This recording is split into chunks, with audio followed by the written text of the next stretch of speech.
following training is sponsored by the Niagara Library System. We serve our member libraries in Niagara, Orleans, and Genesee counties.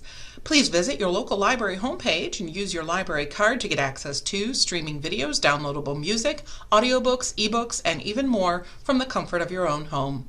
Thank you. Hello.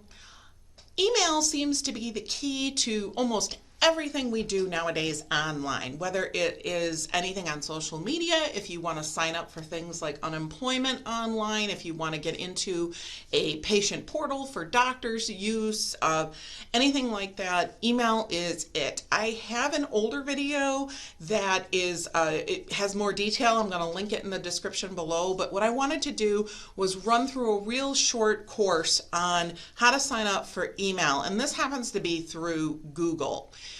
One of the things I'm going to mention right now is if you do sign up for an email address, you do need a phone number to go with it. Now, many people have mobile phones, and that's fine, but I've had people actually sign up with home phones as well, and Google calls and gives a one-time verification code to that phone number. You do need a phone number to sign up for an email address. It's a little strange, but that's how it works.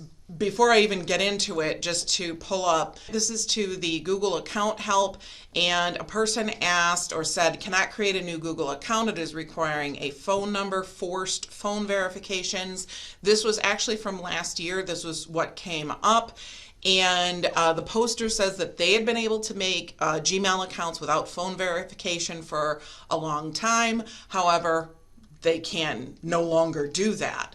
And the reply, and this right here, this person says it's a diamond product expert, so I guess he is really good. And he replied on that same day back in March of 2020, and it says the phone number or numbers you are using have been used too many times already. Google requires a phone verification, and although this person is answering a question, I don't know that they're actually a Google employee, because basically if you scroll through the replies, there turns into a fight later. But what this guy says is true. I have found you cannot sign up for a new email address without having a phone number. So you need to either be at home with your landline, or you do need to have a mobile phone. So that's first. Once you have the phone, actually, you can either sign up through your mobile phone, through your smartphone, or you can go to your computer. You can actually go on the internet, use any web browser, go to the internet, go to, right up here, it says google.com. We're going to go right over to the right-hand side of the page, and we're going to click Sign In. Of course, at this point, we don't have an account, so we want to go straight to Create Account. And it asks immediately, is the account for yourself or is it to manage your business? It's going to be for ourselves, so I'm going to click that. Literally, this is the form to fill in before they ask for a phone number. So you are all set. It has a cursor blinking in the box that says first name. So you type in your first name, you type in your last name, and you can create your own username. Now, your username is your email. It's the address you're going to give out to everybody.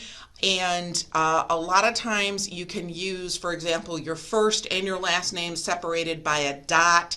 It's very easy. It's easy to remember, rolls off the tongue. It's usually pretty unique, so it's, you're giving people, it's going to be given out anyways. So there's no need to make it really something extraordinarily odd, all right? Not anymore. Years ago, it was encouraged that your email address was not your name because it would give you a layer of protection. That in these days, I look down here, I'm looking at my phone, our names and numbers and email addresses are all intertwined nowadays anyways. So if you want to use your first name with a dot and your last name as your email address, that is perfectly acceptable today. The next thing you need to do here is make sure you click or tap where it says password, and you want to create a unique password. Google requires your password to be 8 characters or more, and it has to have, it says right here, I'll zoom in on this, a mix of letters, numbers, and symbols. They make you create that password with letters, numbers, and symbols. And of course, the symbols are things like dots, dashes, question marks, anything that you would normally on a regular keyboard, you have to press shift and you tap a number. Like if you do shift 7, just looking at the keyboard, shift 7 is that little and sign. It's the ampersand. Once you create your password and then you click in here to confirm it, you would go to next. And when you go to next, they're going to ask for a phone number to verify that you really are you and that you're not a robot or you're not doing something, sneaky or underhanded. Once you get this done, that's really it. You'll be into your actual Google account, and what I'm going to do is pause here. I'll go ahead and log into my account just to show you what your mailbox will look like and some of the other features you get when you sign up for Google. So we're signed in. Doesn't look much different, but up here in the upper right hand corner I have a little picture of a smiling cat. That's what I decided to put as my profile picture for this particular account.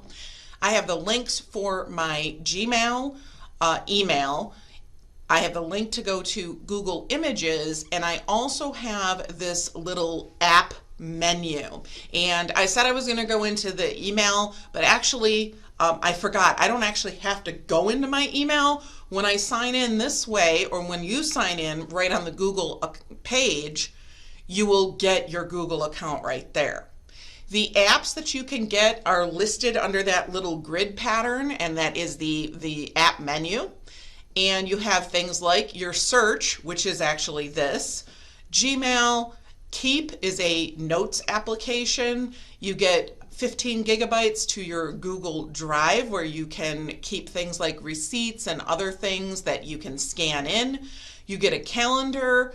You get access to Google Maps. Google Maps is a great thing. I use Google Maps all the time when I'm driving so I can navigate where I need to go. You get your own YouTube channel where you can upload your own content if you want. Importantly, I'm just going to highlight here, you also get access to what's called Google Photos. Google Photos can be a great way to actually back up any of those digital photos you take with your new mobile phone. Google gives you 15 gigabytes again of space for free within Google Photos.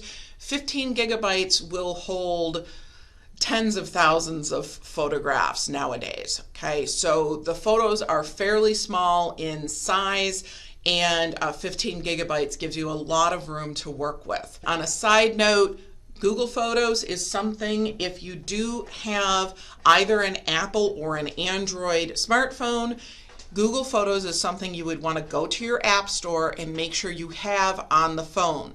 You sign into it separately, and you can choose what photos you want to back up to it. I did not do this for many years and had a friend of mine lose on the device. She lost all years of photos that she had taken because she had accidentally reset the device, and she was just devastated. It was baby pictures and all kinds of other stuff that she had on there. To prevent that, as long as you can remember your Google account name, which is your email address, and its password, which you set up, you can have access to all of that. So it could be worth it for you. This is really it for the setup as far as email goes, but email is the way in to everything else. Unemployment, veterans benefits, patient portals, social media, all of that. Goodbye, good luck. I hope this was useful. Take care.